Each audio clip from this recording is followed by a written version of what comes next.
इस लेक्चर में हम पढ़ेंगे टॉपिक टेलीस्कोप। इससे पहले हमने पढ़ा कि कोई भी ऐसी चीजें जिनको हम नेकेड आई से नहीं देख सकते उनके लिए हम माइक्रोस्कोप यूज करते हैं, जैसे कि हम सिंपल माइक्रोस्कोप यूज करते हैं। अब ऐसी चीजें जिनको हम सिंपल माइक्रोस्कोप से नहीं देख सकते हैं, बहुत ज्यादा ही वो चीजें छोटी हों, जैसे टाइनी ऑर्गेनिजम्स या बैक्टीरिया वगैरह, उनके लिए हम यूज करते हैं कंपाउंड माइक्रोस्कोप। नेकेड आई का मतलब होता है इंसानी आंख से उनको ना देख सकते हो, उसके लिए हम क्या यूज करते हैं? माइक्रोस्कोप। अब ऐसी चीजें जो डिस्टेंस में है, बहुत ज्यादा फासले में है, जैसे कि मून, स्टार, प्लैनेट्स, तो इनके लिए हम क्या यूज करते हैं? हम टेलीस्कोप यूज करते हैं। तो ऐसी चीजें जो हमारे से डिस्टेंस में है उनको देखने के लिए टेलीस्कोप को यूज किया जाता है। तो टेलीस्कोप में हम लिखेंगे कि telescope is an optical instrument, एक ऑप्टिकल इंस्ट्रूमेंट है जिसको इस्तेमाल किया जाता है डिस्टेंट ऑब्जेक्ट को देखने के लिए। किसके जरिए देखते हैं? लेंस या मिरर के जरिए।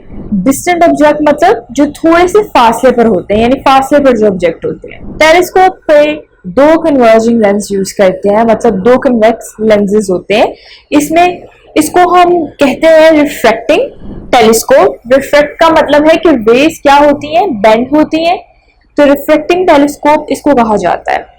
रिफ्रैक्टिंग टेलीस्कोप में होता क्या है कि object lens form a real image of the distant object. जो डिस्टेंट ऑब्जेक्ट होते हैं ना, उनका रियल इमेज फॉर्म करता है, क्योंकि इसमें जो हमारे पास रेज जो होती है कन्वर्जिंग है, मतलब रेज कन्वर्ज होंगी, इसका मतलब वो किसी पॉइंट पे जाके मिलेंगी, जिस पॉइंट पे वो मिलेंगी वहां पे उसका इमेज बनेगा, मतलब वो रियल इमेज बनेगा।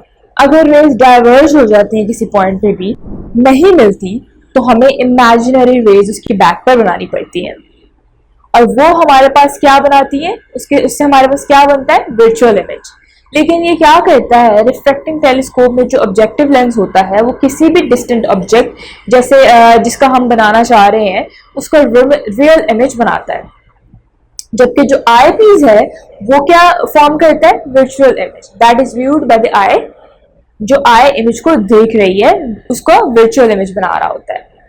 जो आई पीस लेंस होता है, दो लेंस होते हैं, एक ऑब्जेक्टिव लेंस होता है और एक आई पीस लेंस होता है। जो ऑब्जेक्टिव लेंस होता है वो ऑब्जेक्ट का रियल इमेज फॉर्म करता है, और जो आई पीस लेंस होता है वो क्या करता है?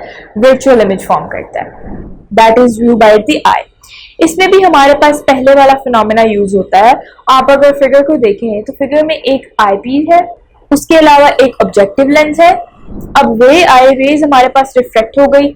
अब फोकल पॉइंट है ऑब्जेक्टिव लेंस का, focal point eye piece lens का, इमेज ऑफ आई पीस है और इमेज ऑफ ऑब्जेक्टिव लेंस है। अब इसकी वर्किंग किस तरह से है कि रे डायग्राम आप देख सकते हैं, जो पैरेलल रेज आती है किसी भी पॉइंट से, कहाँ पे आ रही है, और वो क्या हुई? पास हुई है ऑब्जेक्टिव लेंस से। तो उससे क्या हुआ है कि रियल इमेज फॉर्म हुआ है, जिसको हमने नेम दिया I1। I1 का फॉर्म हुआ कहाँ पर है? फोकस F0 में, मतलब ऑब्जेक्टिव फोकस ऑब्जेक्टिव लेंस के फोकस में, और जाहिर करता है ऑब्जेक्टिव लेंस को। आप देख सकते हैं जो आपके पास रियल इमेज बन रहा है वो एग्जैक्ट बन रहा है F0 पे, मतलब ऑब्जेक्टिव लेंस की फोकस पे। अब ये जो इमेज है ये एज अ ऑब्जेक्टिव वर्क करेगा आई पीस के लिए, लेकिन है तो ये इमेज ही, बट अगर हम आई पीस से देखें तो ये हमें ऑब्जेक्ट नजर आएगा।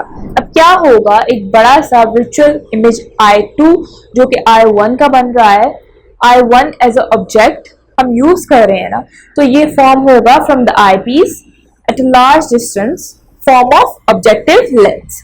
ऑब्जेक्टिव लेंस से बहुत ज्यादा फासले पे हमारे पास एक इमेज बनेगा, जो क्या होगा? I1, और वो इमेज क्या होगा? Virtual image. ये जो वर्चुअल इमेज जो है ये आई पीस के साथ एंगल बनाएगा थीटा का। So that was our topic. I hope आपको अच्छे से समझ आया हो।